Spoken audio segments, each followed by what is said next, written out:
It's lunchtime, and a smartly dressed Alex is looking for a restaurant. But he's not hungry.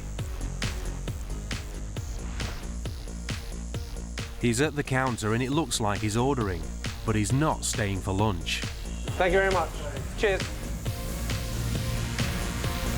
Instead, he leaves with money from the till. He's just scammed them. But how did he pull off this one? And what does this tie have to do with it?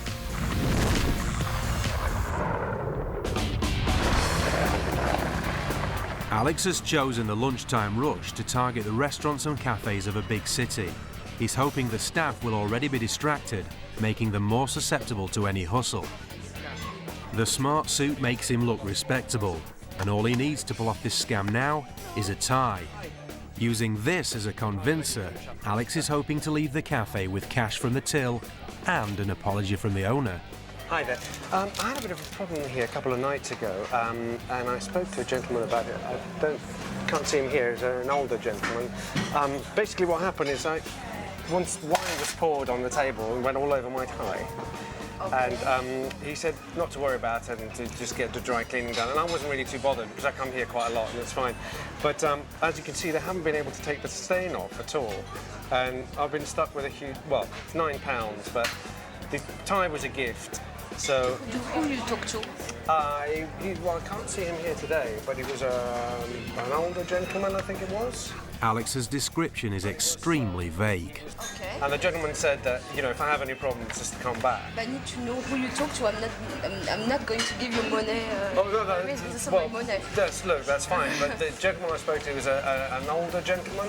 Is it Max? I don't know. I didn't know him by name. She's played right into Alex's hands and actually suggested who it might be. Max, the manager, isn't there, but not wanting to lose or upset a loyal customer, she goes to fetch his wife. So, yeah, sure, no problem. Yeah, I spoke to the gentleman, yeah. This isn't here. Can I give you a check? That's fine, yes, that's absolutely fine. But this is the... No, that's fine. That's quite all right. Thank you very much. The stained tie and bogus dry cleaning bill are enough to convince her to write Alex a cheque for £9. Great, thank you very much. Thanks again. Sorry. Thank you for taking care of that. Thank you. As Alex leaves the cafe, it's clear the staff have been won over by his charm.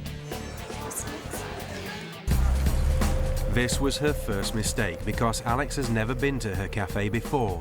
It was Jess who stained the tie in preparation for the scam. Just a splash of red wine will do the trick. The spots are barely visible, but it's enough to earn our hustlers some money. Her second mistake was agreeing to hand Alex a cheque for £9, which he pockets and immediately heads into the restaurant next door to repeat the scam all over again. Now, even though it's quite cheeky going from restaurant to restaurant collecting your £9 for your imaginary tie stain, but it's quite time-consuming. So one ingenious conman had the idea of maximising his income by incorporating the post. So what he would do is he would write letters to restaurants he'd never even been to and ask for £9 dry cleaning bill. Now, if he wrote 100 letters a day and only got back 30% of them, that's still quite a lot of money. But there was also another element to his scam. He would always ask for £9, and the reason for that is this. I've got a cheque here, payable to me, Mr. Ian Steele, for £9 only. Okay, so what this conman would do, I'm going to show you exactly now.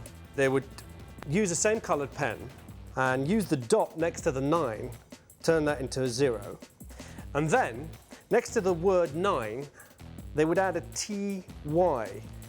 So now, what we have is we had a cheque for £9 only, but now what we have is a cheque for £90. Now, if you think, if this guy used to get 30 cheques a day and did this to every single one of them, he would make a lot of money. With a potential £90 up for grabs from each restaurant, Alex repeats the scam all afternoon. Hi there, sorry to bother you. At this rate, he'll have enough money for a lot more than a new tie. One of your waiters accidentally spilt wine all over my tie. It could have happened. I mean, you know, he could have been here 2 nights ago, and yeah. I wasn't really thinking because he said he talked to my boss. My boss was here on the night, so I just okay. Always check with fellow members of staff before paying out money for anything. Make sure that the customer is genuine and that the incident did happen. If you do send a cheque, make sure that the amount you paid in the cheque corresponds to your bank statements. If it doesn't, call your bank, because someone's robbing you.